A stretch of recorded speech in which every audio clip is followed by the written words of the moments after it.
As a follow-up to the first video on critical values in section 4.1 and finding extreme, we learned quite a bit in this section, actually, starting with the idea, okay, what's a critical value?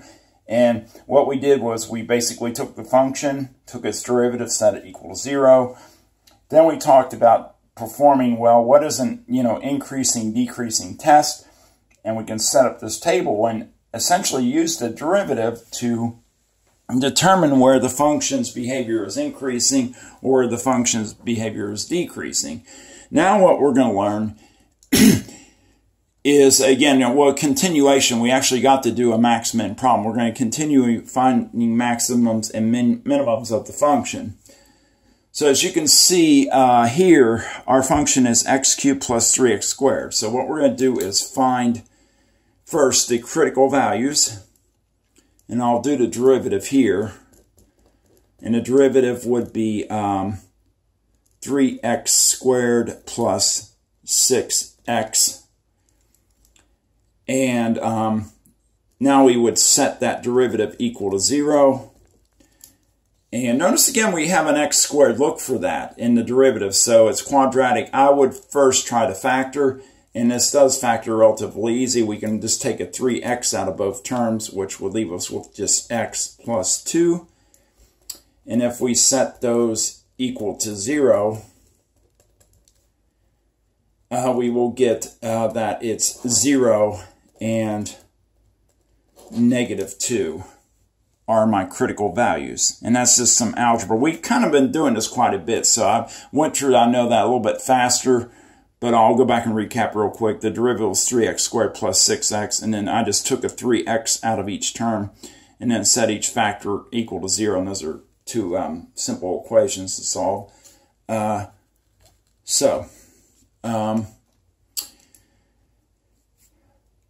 Let's go ahead and perform an increasing, decreasing test. Now, I am going to go plug in a minute and get the y values of the function. But I haven't done that yet, obviously. So we're going to take the interval, and we're going to find a test value. We will then check the sign of the derivative, and then we'll make a conclusion.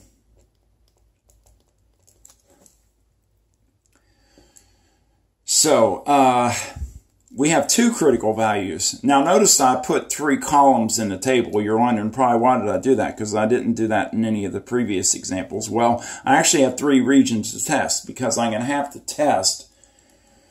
Again, if you think of a number line, if your two values of concern are, say, -2 and 0, well, it actually divides up into 3 regions because you would be testing things less than -2, things that are in between 0 and, actually it would be in between -2 and 0, and then things that are greater than 0. So, anyway, if these were intervals, they would be -infinity. Sometimes I feel it's easier to do it that way. It'll be -infinity, -2, and then all you have to do is put -2 to 0 is the in-between interval, and then the outside interval, I'll have to write it on top, it's going to be from 0 to infinity. So what we're going to do is test these values.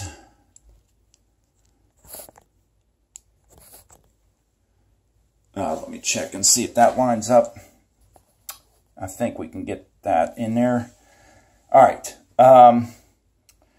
So what I said, we can do our test values. So we're going to test, something less than 2, like -3.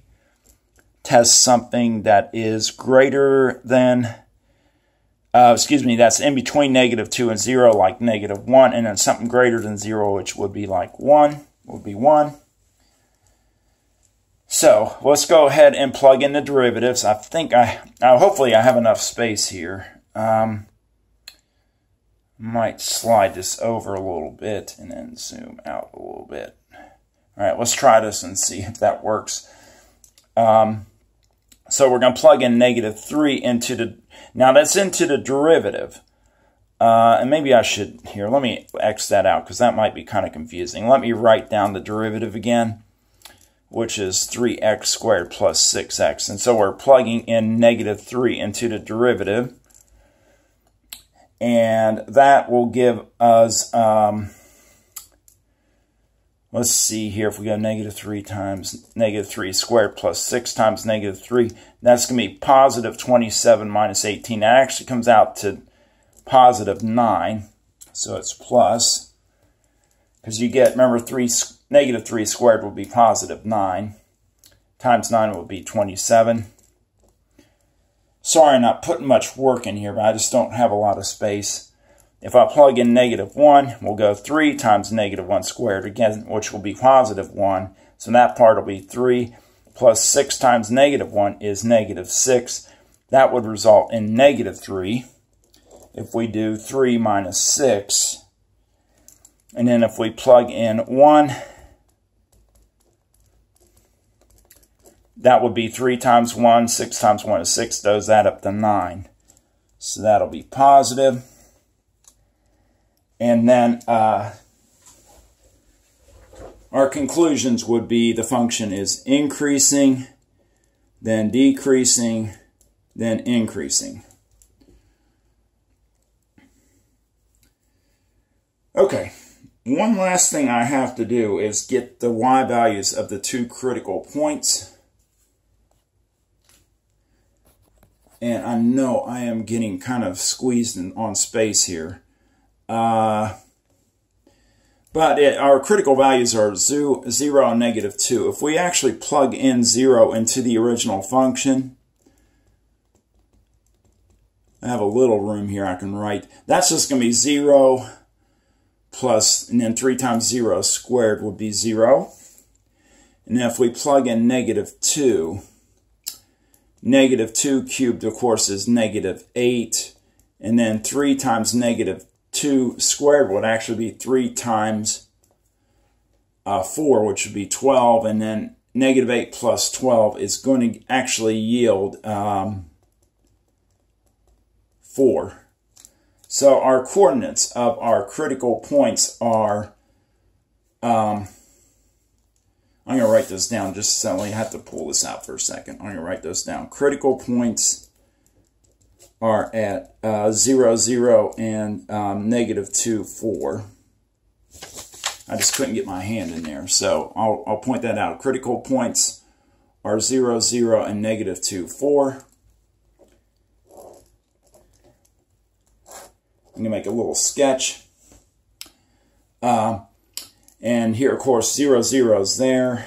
And then over here, -2, and then down. Actually, it would be up 4. So -2 up 4 would be here. So -2, 4. Those are my two critical points. So how does this curve squeeze through this? Well, it has to go up, then down, and then up again. So I'll say that one more time. Up, down, up, or increase, decrease, increase. So it'd have to increase, so it's going upward, then decrease, then increase again.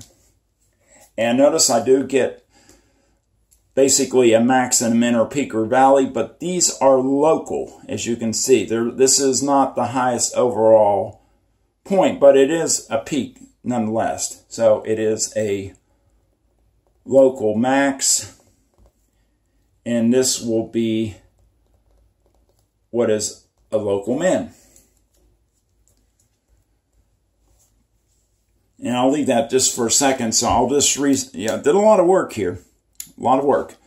So we did, we took our function, took its derivative, and set it equal to 0. That gave me two values for x for my critical values, which were 0 and -2.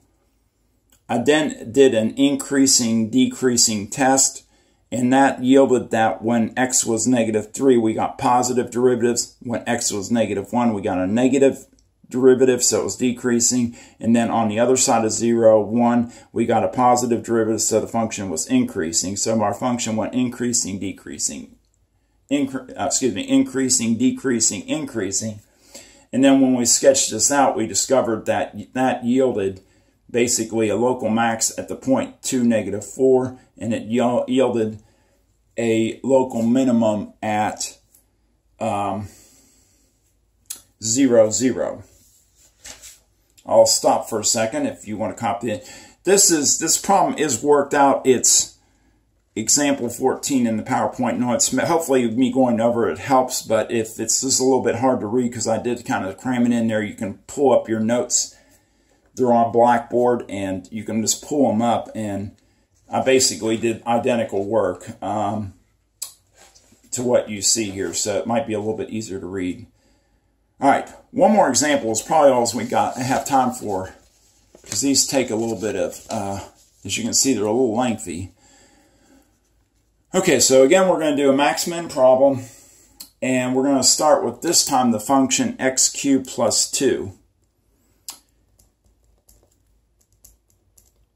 And by the way, if, you know, once you've gone through this video and you've seen I've done some problems that are similar, are basically the same as the PowerPoint, then if you want to go back over it again and pull up the PowerPoint notes, then certainly do that. That might help, because I know in some cases the writing I might do might be a little harder to see, or just it kind of just depends on how much space I have. These are kind of lengthy, so that kind of can tend to be an issue.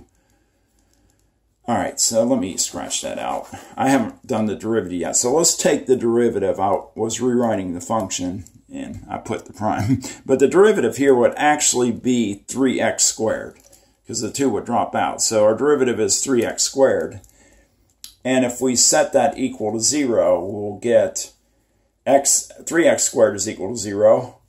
Well, in this case, since the x squared is isolated, you can actually divide by 3, which gives me x squared equals 0, and you can just do your square root principle from algebra and geometry, where you do the square root of both sides. Don't do that if you have 2 terms.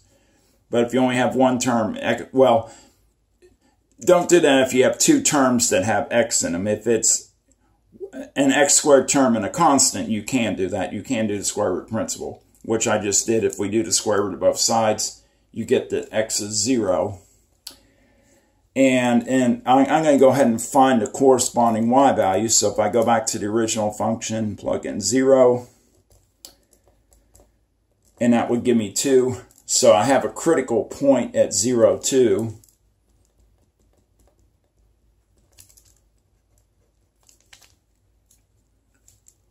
Which I can even plot it at this point. Be right here, 0, 2. You know, the question is, well, what's it doing? So the last thing we have to do is, again, this increasing, decreasing test can be very helpful in determining, you know, what is the curve doing once you have your critical value found and you go ahead and plot it. Well, if your question is, well, what do I know, you know, what is the curve doing around the point? Well, this test that we do, the increasing, decreasing test, is very helpful. So we're going to do interval, test value, sign of the derivative, and conclusion. And we're only testing less than 0 and greater than 0. So we're going from -infinity to 0 and 0 to infinity. Let me get that a little bit. That's probably the sloppiest infinity sign I've ever made. All right. So, in fact, let me just do that on it. I'll fill this in a second. I kind of got messy there. Let me go ahead and just do it separate here, because that was really hard to read. So we have -infinity to 0, 0 to infinity, and we're doing the interval. Test value, sine of f prime, and conclusion. Okay. So I'm going to pick, you know, something, and again, if you like inequalities, this is less than 0, that is greater than 0. So we could pick like, -1 and 1. Those are two easy numbers to work with. And if we do plug those into the derivative, and the derivative was 3x squared. That is f prime. Let me, just in case, I don't want you to mistake that for a second derivative. So first derivative is 3x squared. So if we plug in -1 into the derivative, we get 3 times -1 squared, which is 3. And if we plug in 1, we get 3 times 1 squared, which is 3. Also, it's positive on both sides.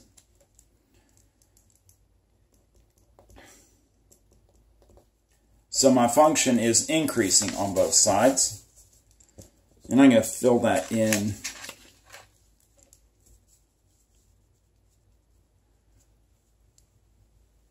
here too. So we ended up doing -1 and 1, and it was positive on both sides.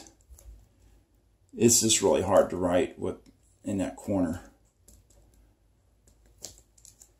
So it means my function will increase. So it's going to go up and touch, and then it's going to continue going up. So what happens is I don't get a peak or valley here because my curve goes up and it momentarily flattens out, and then this goes up again.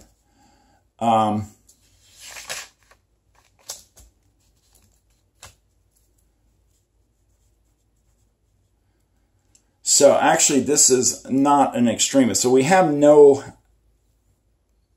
maxes or mins here. That can actually happen, and in particular if you have the standard cubic graph. If you remember from pre-calculus what the graph of x cubed looked like, it looked like that curve. It came up and flattened out and then went up again, and it really doesn't have any peaks or valleys. But I need to indicate still that there is no extrema, which means that basically the problem doesn't have any maxes or mins.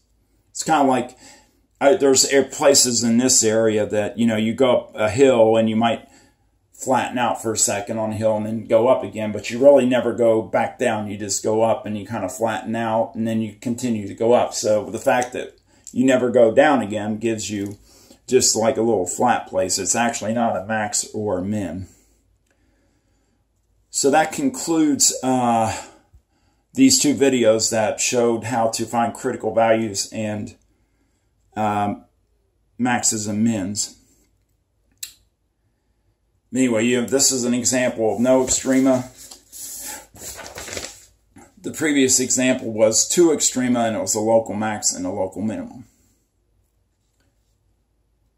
Next video will be on concavity. So continue, I should make a note, continue to work the WebAssign problems and work problems out of the TAN textbook. And hopefully that will go well. Till the next video, that's it.